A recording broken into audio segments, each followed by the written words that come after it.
Features. This is a short introduction to my GPS. I'm going to start with just going over some of the features and things that you will see, and then I will show you how to modify some different pieces of this GPS so that it can better fit your needs for your content area. So I want to go ahead and start here in this corner. It says fall semester quarter 2, so you can edit that to say quarter 2, 3, or 4, spring semester, so forth. Space here for the name of your course, and a space here for learning targets that you may have for your standards. So the way I work mine, I have different standard groups, subgroups, and then I follow my standards here, and then I have learning target activities that go under each standard, and I have a space for the date so I can keep track of when I'm doing what.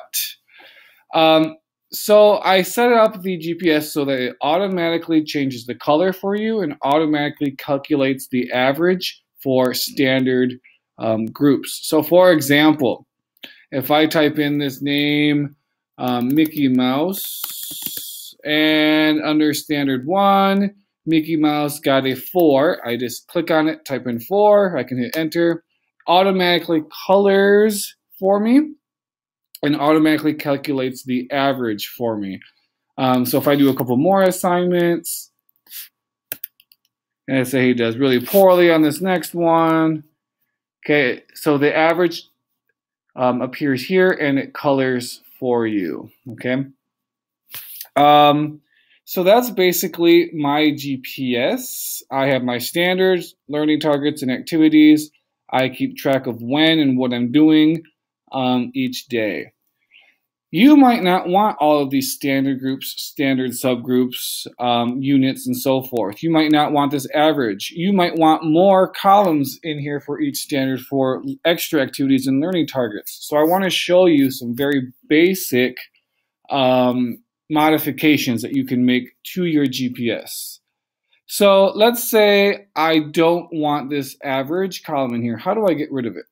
Well, if I click on these two columns, S and T up here, and I highlight them, you can kind of see how I have this blue box all around that one column.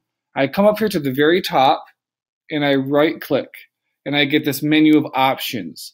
And I'm going to go all the way down to where it says delete columns S and T. And let's click on that and see what happens. Boom. So now those two columns are gone and everything else stayed the same. Okay, so I just got rid of that average column. So you can go through, click on them, and delete those if you don't want those average columns. I'm going to undo that so I get that back. Awesome. Now let's say I want some extra columns in here. So maybe under standard 1, I want an extra column. Well, I'm going to come all the way up here at the top and click on that. Again, I'm going to right click. Then I'm going to insert, and I can insert left or right, an entire column under that standard. So I'm going to go insert right. Boom. I now have 5 columns. Now I'm going to have to go through and make sure I merge those. So I'm going to highlight everything I want merged. I click on this where it says merge cells. Click on that. That way I get a wider box here. But then I now have 5 columns instead of 4. Well, now my color scheme is mixed up. So how do I fix the color scheme? Well, I can click on these two here. Okay, actually I'm going to do this for all the way down because I want the color scheme to be the whole column, not just the ones up here. So I'm going to select that entire column all the way down to the end of my sheet. Okay, doesn't matter if it goes over a little bit. I'm going to click on this X little box, blue box, and I'm going to get a plus sign looking kind of crosshair kind of looking icon, and I'm going to click on that, hold it, and drag it across up to where I want that color scheme to end. Oops, I went too far. Let's undo that and try it again. Crosshairs, click, hold, dragging it. Oh, it deselected on me. Let's try it again.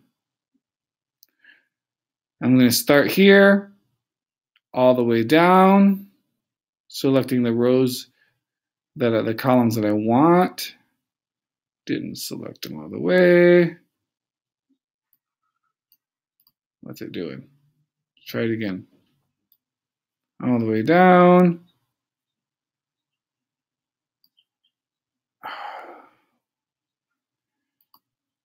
Let's try it this way from the bottom. Okay, so I have all those selected.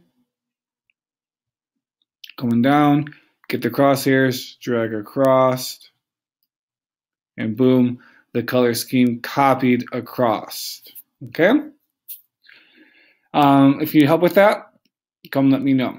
So you can add columns that way underneath your different standards. Okay? Now, if you don't have enough rows for all of your students, I tried to leave enough space in here for quite a few students, but maybe you have more. You can do the same. You select all the ones that you want copied. I selected these 2 rows. I find the crosshairs. I click it. I hold it. I drag it down, and it will copy the pattern all the way down. Okay? And that's how you copy and add in some rows. All right. Everything else is pretty much here. You just have to put in your standards. If you want to delete a subgroup or a standard group, maybe you don't want standard subgroup, so it's the same concept. Instead of deleting columns, we'll delete rows. So we're going to come over here to the side, to the left side, and I can select that entire row. I'm going to click over here where it says 2, or right click, and I'm going to go to delete row, and it deleted that row for me. And I can do the same thing for my subgroups. If I don't want subgroups, I just want my standards, I right click, delete row, and it's gone. Now I'm going to have to fill this in again because it deleted that because that was in the same row, but that's fine. Okay, so I'm going to undo that. And so that is your, this is my version of the template. By no means it's the standard for the entire school, but this is what I'm doing currently.